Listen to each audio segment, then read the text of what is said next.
could it be true? Could the Dems be surfing a blue wave into the midterm elections next year? Now, one would think that if anybody is paying even a little bit of attention, that there's no way they couldn't vote blue. But then again, the collective stupidity of 49% of this country just voted Trump back into office, so who freaking knows? But we do have some new polling data out today that gives us something to believe in. Hallelujah. So hit subscribe to Really American Media because Batman is not going to save this country. Only we can. And we're just over a year away from the midterm elections, which is our chance to take back one or both houses. But we only need one to slow Trump's roll. And it seems more likely that we can take back the House of Representatives, the Congress. But who knows? With how badly Trump is burning bridges, we could take the Senate too. But that's only going to happen if we can move the middle of this country to the left. What a massive move to the left, to the Democratic side we're talking about here. My goodness gracious. All right, we look at the 7th district. Kamala Harris won it by 22 points. Look at Grijalva's margin at this particular point with 87% of the estimated vote in. Look at that, 39 points. That is a 17-point over performance. And of course, this goes with what we were talking about last week, which is Democrats doing much better than they were doing in Latino districts. A lot of Latinos live in Arizona's 7th district, and not surprisingly, Grijalva doing 17 points better than Kamala Harris did back just a little less than a year ago. Alrighty, so we're doing a little better than we did a year ago. And really, we only need to do slightly better, but I will take a double-digit margin any day of the week. But is this a fluke, or are we starting to see a pattern with these special elections that we've already seen this year?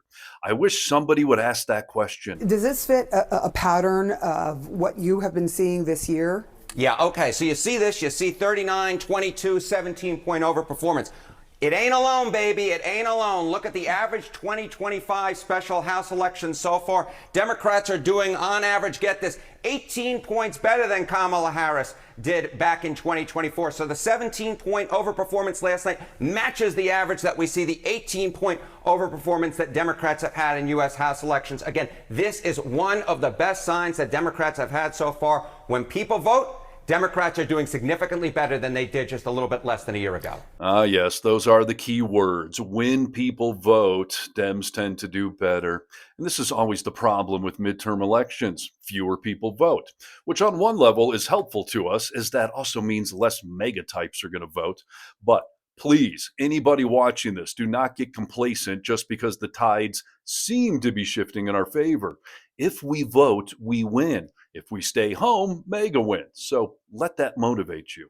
So now we just need someone to ask the next question about what does this mean for 2026? Can someone please ask that question? Can you look at this and sort of extrapolate what might happen in 2026? I mean, vaguely. Yeah, okay. There's a reason why we're doing this segment. It's not just because I'm interested in numbers and like elections. Wow, I see Snark just went up by 18 points on CNN.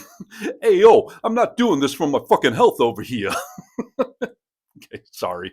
You were saying? What are we talking about here? Okay, special elections and midterm results. Look, there's a lot of font on your screen here, but what it says is if a party outperforms in special elections going all the way back since the 05-06 cycle, they go on to win the U.S. House of Representatives 5 out of 5 times. We'll see if it becomes 6 out of 6, but the bottom line is history says that the Democrats outperforming just like they did last night in Arizona's 7th district.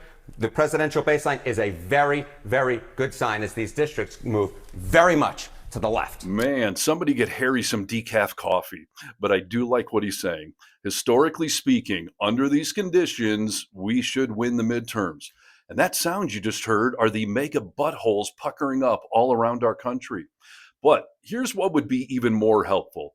If one of these special elections could lead to the release of the Epstein files, because you know that's not going to help Trump win over any votes. But what are the odds that that would happen? Democrat Adelita Grijalva will replace her father, the late Congressman Raul Grijalva. Representative Grijalva was a progressive who represented the state for more than 2 decades in Congress. This campaign was never about me or any one person. It wasn't about my last name either. A last name alone doesn't earn you the trust from the community, service does. And my dad's legacy is one of service to Southern Arizona. He literally fought until his last breath for this community. Grijalva's win also means that Democrats and Republicans will now be able to force a vote on the House floor over the Justice Department's release of Jeffrey Epstein's files. You don't say. So it appears that the Epstein files might actually get released now, all because we have just one more Democrat headed to Congress. And that sound you just heard is Trump's butthole puckering up. Try not to visualize that. I'm sorry. Why did I say that? My apologies. But try to picture this instead. People like Steve Bannon and Elon Musk freaking out over the release of the Epstein files now because we just learned today that they're both in them. Yep. New documents were released by the Epstein estate to Congress, and they show that on Epstein's daily schedule, he had meetings with both Bannon and Musk. He was scheduled for a breakfast with Steve Bannon in February of 2019. And get this, Elon Musk was scheduled to be on his plane, the Lolita Express, headed to Epstein's Island in December of 2014. Isn't that interesting? And we also learned this week that Trump might actually be sitting on the Epstein files, not to protect himself, but to protect powerful people that are in there. Like, I don't know, maybe Elon Musk, who just spent $250 million to help elect our wannabe dictator. And we learned this from an undercover video recorded of a former top DOJ prosecutor saying as much. I think he's protecting a lot of other people. He's not protecting himself because there's nothing there, but he's protecting a lot of people. Because Trump's now saying it's a hoax, it's the case like a hoax or something. I'm like, come on, you know it's not a hoax. He's been on the plane, many times. Mm-hmm. It's just he was never on the plane with the kids. I've seen the itineraries and I've interviewed all of the victims. Yeah, there's a lot of dots out there on this story, and it looks like we're starting to connect them all. And it would be very, very helpful if this all came out before the midterm elections. And if it doesn't, let's just hope this blue wave that CNN is predicting does come true, because then it's definitely all going to come out. But in the meantime, we all need to keep paying attention. Stay alert, stay angry, stay motivated, and get out the vote next year. Tell everybody. Because like Harry Enton on CNN said, when people vote under these conditions, Democrats will win. So like this video, share it worldwide, comment below, and get vocal. From the Vocal Minority with Nick and Steve podcast, I'm Steve Harness for Really American Media.